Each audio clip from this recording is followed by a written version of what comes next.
اعوذ باللہ من الشیطان الرجیم، بسم اللہ الرحمن الرحیم۔ ناظرین، میں ہوں آپ کا میزبان سید ناجی شاہ سہیل حسین کے ساتھ۔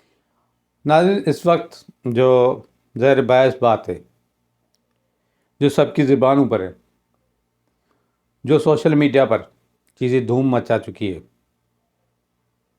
بہت ساری باتیں چل رہی ہے۔ وہ بات اس لیے چل رہی ہے کہ آنریبل سپریم کورٹ نے ایک فیصلہ دیا ایک شخص کے حق میں کہ ان پہ الزامات جو ہے وہ ثابت نہیں ہوئے۔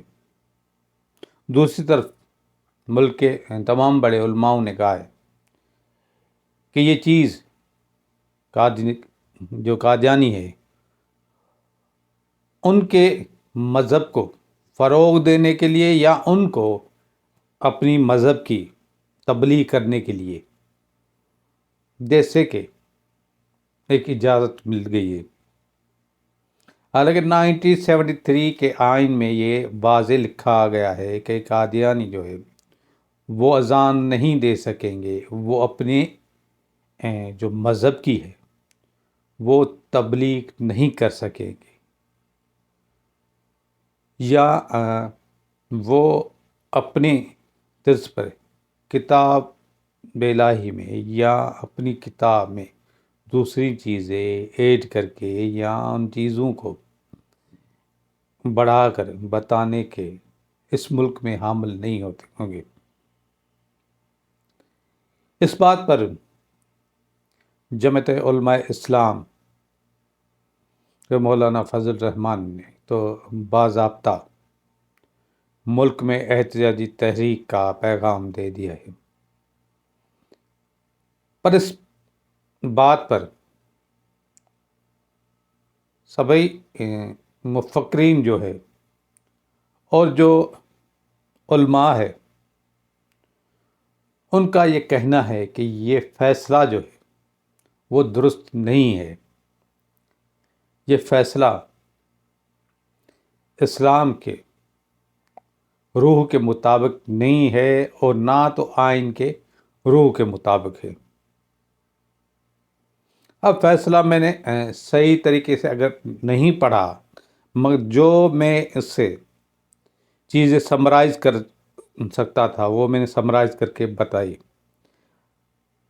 اب بات یہ ہے کہ بر صغیر ایشیا میں جو مسلمان رہتے ہیں ان کی کیفیات کچھ الگ ہے، اور جو یورپین ملک میں اور دوسرے ملکوں میں مسلمان رہتے ہیں ان کی کیفیات الگ ہے۔ مگر یہودیوں اور قادیانیوں کو اسلام فوبیا لگا ہوا ہے۔ اچھا، اسلام فوبیا بلا وجہ لگا ہوا ہے، اور بلا وجہ اس وقت ٹاپ پرائرٹی پہ ٹارگیٹ کیا جا رہا ہے مذہب اسلام کو، کیونکہ ایک طرف فلسطین میں جنگ چل رہی ہے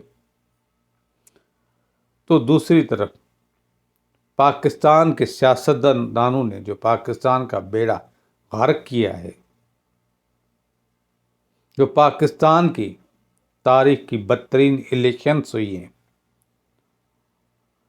تو اس کی وجہ سے ساری دنیا کی نظریں پاکستان پر ہے،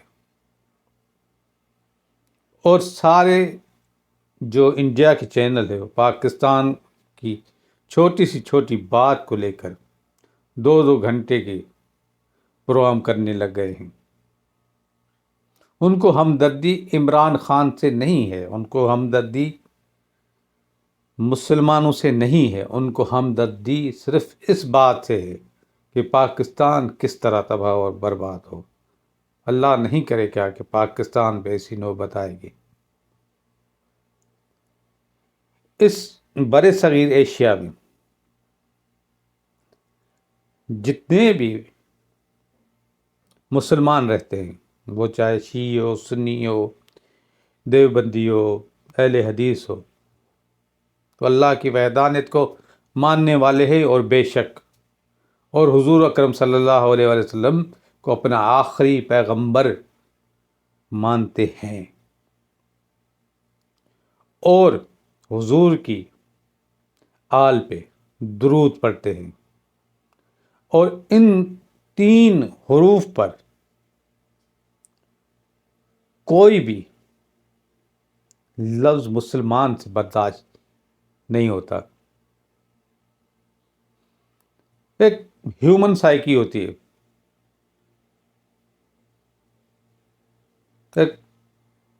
ایک بندہ دیوانہ ہے، اپنے نبی کے عشق میں دیوانہ ہے، اور نبی بھی ایسا جس نے امن بتایا ہو، جس نے بھائی چارہ بتایا ہو، جس نے انسانیت بتائی ہو،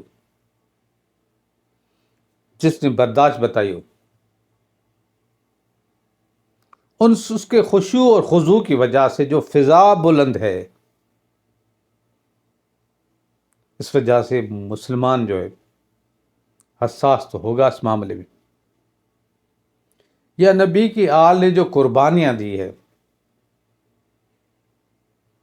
جو اپنی جانیں نچھاور کی ہے اسلام کے لیے،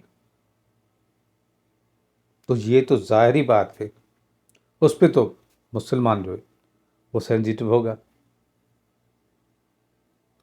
مگر جتنا شدت پسند مسلمان کو دکھایا جاتا ہے، یہ یورپی ملکوں کی ایک چال ہے، یہ اسلام کی فوبیا جو بتائی گئی ہے۔ ارے مسلمان جتنے پاکستان میں رہتے اتنے ہندوستان میں بھی رہتے، جس طرح دوسرے ملکوں کے لوگ کارنامے کرتے ہیں، مسلمان بہت بہت بڑے کارنامے کرتے ہیں، وہ چاہے سائنس میں ہو، چاہے علم میں ہو، کسی بھی چیز میں ہو، کسی میدان میں پیچھے نہیں ہے۔ مگر مسلمان اگر کسی حد میں رہ کر کام کرنا چاہتے ہیں، اگر اپنا لباس پہننا چاہتے ہیں، یا اپنی نبی کی سنت رکھنا چاہتے ہیں، تو کیوں ان کو ٹارگٹ کیا جاتا ہے؟ حالانکہ دوسرے مذہبوں میں بھی ایسے ہی ہے۔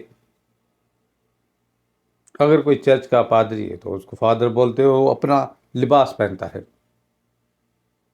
اگر کوئی پجاری ہے، اگر مندر میں پوجا کرتا ہے، اگر وہ پوجا کے کپڑے پہنتا ہے یلو ڈیزائن کے، تو صرف یلو ڈیزائن کا سوٹ ایک ہیروئن نے پہن لیا، دیپکا پاڈوکون نے، وہ گانا آنے سے پہلے بڑا شور مچ گیا، ماتم مچ گیا۔ چلے جی، یہ ان کا رائٹ تھا۔ مگر مسلمان اس طرح ٹارگٹ نہیں کرتا ہے، مگر مسلمان کو بار بار چھیڑا جاتا ہے۔ اچھا، اس میں یہ نہیں کہوں گا کہ ہماری کمزوری نہیں، ہماری سب سے بڑی کمزوری یہ ہے کہ فلسطین میں لوگوں کو مارا جا رہا ہے، کشمیر میں لوگوں کو مارا جا رہا ہے، اور ہم سب خاموش ہیں، کچھ نہ کر سکے، تو ہم معاشی سطح پر ان جنگی قوتوں کو مات دینے کے لیے ان کا چیزوں کا بائیکاٹ کر دیں۔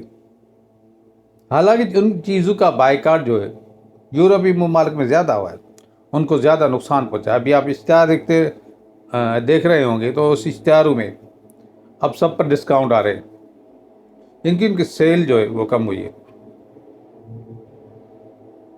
تو یہ جو فیصلہ آیا ہے، اس فیصلے کو ہمیں سمجھنا چاہیے۔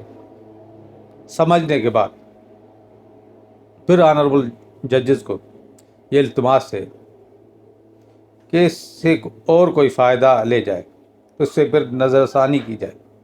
اور میں سب سے یہ گزارش کروں گا کہ پاکستان کی حالت اتنی مستحکم نہیں جتنی ہونی چاہیے، اس لیے پاکستان کے لیے جو بھی قدم اٹھائے، پہلے اپنا ملک، پہلے اپنا وطن، اس وطن کے لوگ، ان سب کو سامنے رکھ کر پھر کوئی فیصلہ کیجیے۔